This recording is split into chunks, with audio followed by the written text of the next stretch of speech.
ఓ బాటసారి ఇది జీవిత రహదారి, ఓ బాటసారి ఇది జీవిత రహదారి. ఎంత దూరమో ఏది అంతమో ఎవరు ఎరుగని దారి ఇది, ఒకరికి సొంతం కాదు ఇది.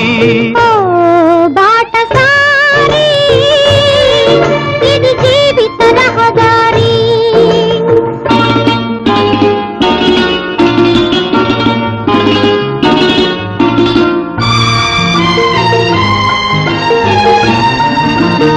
ఎవరు ఎవరికి తోడవుతారో, ఎప్పుడెందుకు విడిపోతారో, మమతను కాదని వెళతారు.